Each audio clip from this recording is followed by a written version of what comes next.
Assalamualaikum warahmatullahi wabarakatuh.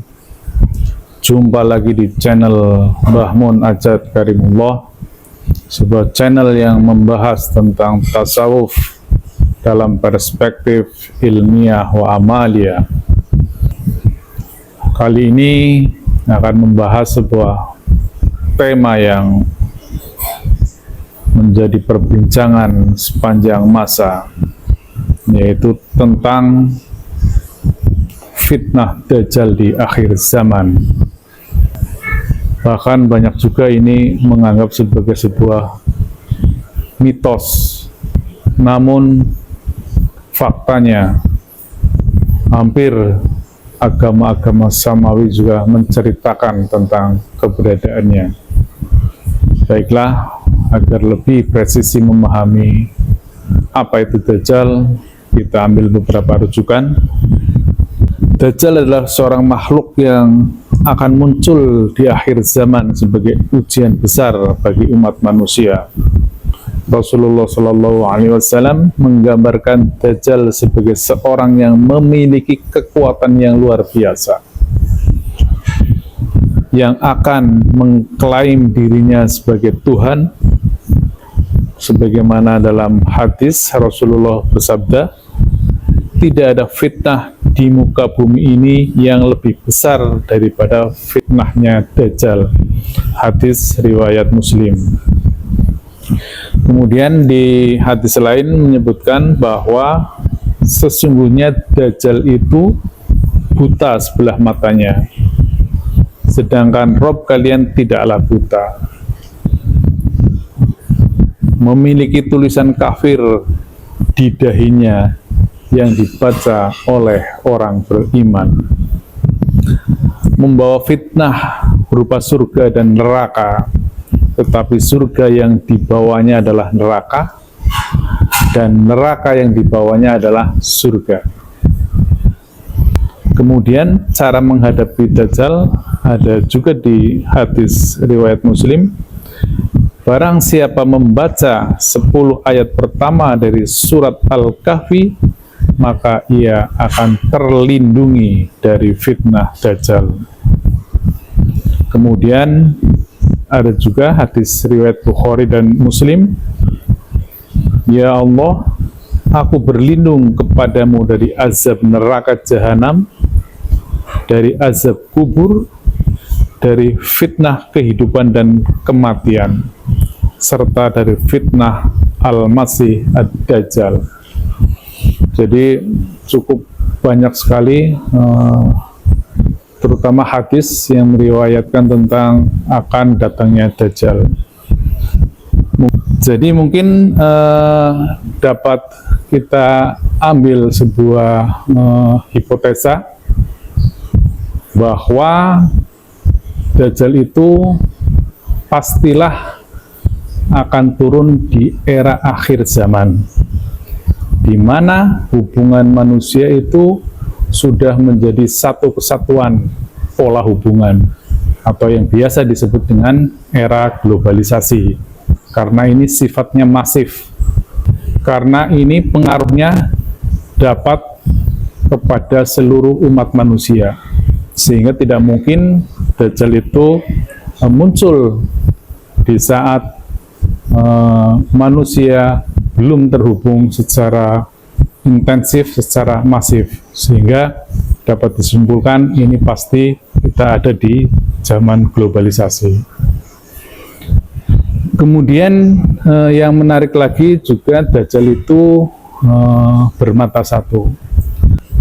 Dalam perspektif ruhani atau dalam ilmu tasawuf, makna Dajjal bermata satu itu diartikan bahwa dia hanya mempunyai kesadaran lahiriah atau kesadaran alam materi, tetapi ruhaniahnya itu buta. Lebih lanjut, di dahinya tertulis tulisan kafir dan hanya orang iman yang bisa memahaminya. Baiklah saudara-saudara semua, mungkin secara umum dapat kami konstruksikan bahwa fitnah Dajjal itu akan datang di akhir zaman, di mana pada zaman itu adalah zaman globalisasi, sudah tidak ada lagi sekat-sekat ruang, sudah tidak ada lagi perbedaan-perbedaan waktu, artinya dimensi ruang dan waktu itu sudah tidak ada lagi, dan ini ditandai dengan era globalisasi, terutama di teknologi informasi, sehingga kita bisa saat ini bisa kita yakini bahwa Dajjal sudah turun atau sudah mulai turun di dunia ini, di mana informasi di setiap wilayah, setiap daerah itu akan sama dengan informasi yang ada di daerah-daerah lain. Misalnya berita yang ada di Amerika bisa diakses oleh orang-orang yang ada di Asia, yang ada di Afrika, dan sebagainya. Sehingga zaman di era globalisasi, di era digitalisasi adalah di situ tempatnya Dajjal. Kemudian Dajjal juga bermata satu, itu dapat dipahami dalam perspektif tasawuf bahwa Dajjal itu hanya mempunyai kesadaran jasmani. Dia tidak mempunyai mata batin, mata rohaninya sudah buta, sehingga manusia akan terdowngrade kualitasnya dari minimal kesadaran yang rata-rata, kesadaran di alam realitas, dia akan turun ke dalam kesadaran alam bawah sadar. Manusia akan dimanjakan oleh teknologi, oleh kebutuhan-kebutuhan materi, oleh pemenuhan syahwat, sehingga akal rasional menjadi tidak secara maksimal digunakan. Manusia didrive, manusia dikontrol, manusia dikendalikan oleh sekelompok yang menguasai teknologi, sehingga manusia tidak punya pilihan. Misalnya, ketika kita ingin mendapatkan informasi tertentu, kita bisa tinggal ketik di Google atau ChatGPT. Atau ketika kita ingin menuju suatu wilayah, kita bisa dipandu oleh yang namanya Google Map. Sehingga sistem navigasi yang ada dalam diri manusia, yang merupakan itu fitrah, bawaan dari Allah Subhanahu wa Ta'ala, itu lama-lama menjadi hilang fungsinya. Atau yang biasa disebut dengan intuisi, itu akan hilang fungsinya, karena semua itu sudah tergantikan oleh teknologi. Pemirsa channel Mbah Mun Ajat yang saya cintai dan saya banggakan, lebih lanjut juga disebutkan bahwa Dajjal itu bertulisan kafir di dahinya. Tentu ini tidak bisa dimaknai sebagaimana ayat tersebut itu ya. Ini mempunyai makna kias. Kalau kita lanjutkan dengan hadis berikutnya, hanya orang beriman yang paham tentang hal ini. Nah, ini menjadi menarik. Kebetulan kami di Tarekat Naqsabandiyah Khalidiyah Nusantara, kami mempunyai pemahaman keimanan yang tentu berbeda dalam perspektif syariat. Jadi ketika kami masih hanya menjalankan agama sebatas syariat, maka keimanan itu adalah sebuah pengakuan. Kita hanya mengaku bahwa kita sudah beriman. Namun pemahaman itu menjadi berubah ketika kami masuk ke tarekat ini, bahwa ternyata keimanan itu adalah sesuatu yang ditancapkan di dada kita, di ruhani kita. Sebagaimana kisah tentang Arab Baduy yang menyatakan, "Ya Rasulullah, kami telah beriman." Namun Rasulullah kemudian menjawab bahwa kalian baru berserah diri atau Islam, karena iman belum tertancap di dadamu. Hal tersebut secara jelas sebagaimana tersebut dalam Quran surat Al-Hujurat ayat ke-14. Jadi menarik memahami hadis tersebut ketika yang memahami Dajjal itu adalah orang-orang yang beriman. Jadi orang-orang yang telah ditancapkan kepada dadanya nur iman. Nah, dalam tarekat kami ini penanaman nur iman itu disebut dengan ritual baiat atau sebuah proses aktivasi ruhani. Karena ruhani manusia itu tidak hanya berfungsi sebagai daya hidup, tetapi di sana ada potensi nur iman dan nur kitab. Maka dengan dilakukan aktivasi, maka nur iman dan nur kitab di dalam diri kita itu akan menjadi hidup dan bisa menerima informasi-informasi dari alam qadim. Tentunya ini juga harus mendapat bimbingan dari seorang guru mursyid. Kemudian yang menarik lagi adalah bahwa Dajjal itu ternyata menawarkan sesuatu yang kebalikannya. Ketika ia menawarkan surga, maka sesungguhnya yang dibawa adalah neraka. Jadi sudah sangat gamblang bahwa dalam perspektif tasawuf, Dajjal itu adalah sebuah paradigma yang membawa manusia turun ke dalam alam bawah sadar. Jadi secara teori manusia itu mempunyai 3 jenis kesadaran. Pertama adalah kesadaran alam bawah sadar, kemudian alam kesadaran atau alam realitas, dan alam di atas kesadaran atau kesadaran ruhani. Alam bawah sadar itu banyak dikuasai oleh syahwat kita, oleh naluri kita. Ketika diri kita didominasi oleh kesadaran naluriah, maka sesungguhnya kita masuk ke dalam alam bawah sadar kita. Dan yang lebih mengerikan lagi, ternyata manusia walaupun dianggap sebagai makhluk yang berakal, tetapi kesadaran di bawah alam bawah sadar itu yang paling dominan. Bahkan sekelas Einstein aja akalnya hanya digunakan 14%. Kita sebagai manusia pada umumnya ya rata-rata 10%. Artinya 90% pemahaman kita, keputusan-keputusan dalam hidup kita itu dipengaruhi oleh alam bawah sadar kita. Sehingga disitulah potensi Dajjal masuk ke dalam diri kita. Sehingga fitnah Dajjal di akhir zaman juga bisa dimaknai sebagai perang dalam diri sendiri, menjangkau seluruh umat manusia di dunia. Jadi sederhananya seperti ini. Jadi di masa akhir zaman itu, saya tidak tahu persis kapan mulainya, akan ada suatu masa di mana manusia itu didrive oleh sebuah kekuatan yang amat dahsyat.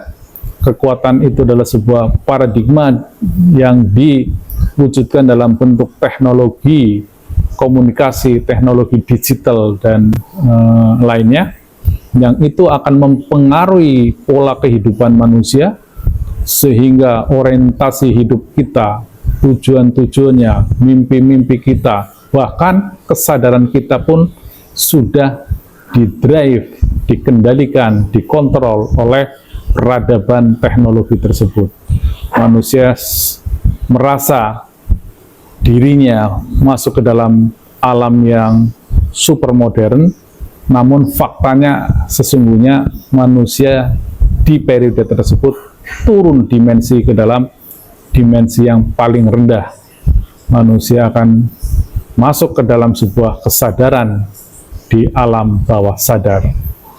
Bahkan naik ke alam realitas pun kita menjadi sulit. Tidak hanya di kehidupan pada umumnya, namun dalam hal beragama pun kalau kita cermati pemahaman-pemahaman agama itu pun sudah mengalami distorsi yang luar biasa. Agama hanya dimaknai sebagai sebuah pengamalan syariat saja, sebagai pengamalan jasmaniah saja, sesuatu yang bisa dilihat, bisa didengar, bisa dirasakan. Dan inilah yang akan menjadi sasaran empuk dari Dajjal. Apalagi kalau kita masukkan perspektif lain di mana nanti artificial intelligence akan masuk, maka pemahaman agama dalam level syariah pasti akan tereliminasi dengan sangat meyakinkan. Karena pada saat itu manusia tidak hanya bersaing dengan sesama manusia, tetapi kita juga bersaing dengan mesin, dengan robot-robot. Robot itu pasti dalam waktu yang tidak lama lagi akan bisa disetting sebagaimana ustadz-ustadz yang amat mumpuni. Robot tersebut bisa menghafal seluruh isi Al-Quran beserta pemahamannya, bisa memahami hadis-hadis, bisa menghafalkannya.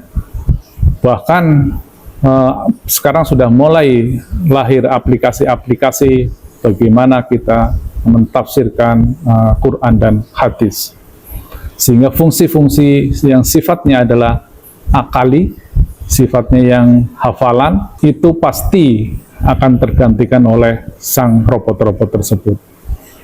Maka dari itu sekali lagi kami dari Majelis Thariqat Naqsabandiyah Khalidiyah, kami menghimbau sekaligus kami menawarkan sebuah solusi. Hanya dengan naik dimensi, naik kesadaran, naik ke kesadaran ruhani, itu adalah satu-satunya jalan terhindar dari fitnah Dajjal di akhir zaman. Jadi ketika kesadaran kita ada di kesadaran ruhani, maka kita akan terbimbing oleh Allah Subhanahu wa Ta'ala, karena ruhani itu adalah merupakan percikan ilahiyah. Ruhani adalah dimensi tertinggi dalam diri manusia. Dimensi yang tinggi akan mengendalikan dimensi yang berada di bawahnya. Jasad kita, seluruh aktivitasnya itu adalah dikendalikan oleh jasad halus kita, yaitu akal dan hati kita. Demikian juga akal, hati, dan jasad kita semuanya bisa dikendalikan oleh dimensi tertinggi, yaitu kesadaran ruhani. Maka ketika kita berada dalam kesadaran ruhani, laku kita, perjalanan kita akan selalu terbimbing oleh Allah Subhanahu wa Ta'ala, sebagaimana ayat yang menyebutkan wa ma romaita idh romaita walakinnallaha roma, sehingga yang pada intinya bahwa apapun yang kita lakukan itu akan terbimbing oleh Allah Subhanahu wa Ta'ala. Hanya itu satu-satunya jalan dan satu-satunya cara untuk terhindar dari fitnah Dajjal. Karena sekali lagi, fitnah Dajjal adalah sebuah perang dimensional. Tentu generasi Z dan seterusnya tidak akan percaya ada sebuah Dajjal yang keluar dari laut, matanya satu, kemudian di dahinya ada tulisan kafir. Ketika pemahaman itu dipersonalisasikan, direalisasikan, diwujudkan dalam sebuah perspektif di alam nyata, di alam realitas, pasti itu sudah tidak sejalan dengan logika dan nalar kita. Jadi memahami fitnah Dajjal itu adalah sebuah perang dimensional, perang yang akan membawa manusia ke dalam alam bawah sadar, sehingga sebagai antitesanya maka kita harus naik kesadaran kepada kesadaran di atas sadar, yaitu kesadaran di level ruhani. Demikian, billahi anta maksudi wa ridhoka madlubi. Wassalamualaikum warahmatullahi wabarakatuh.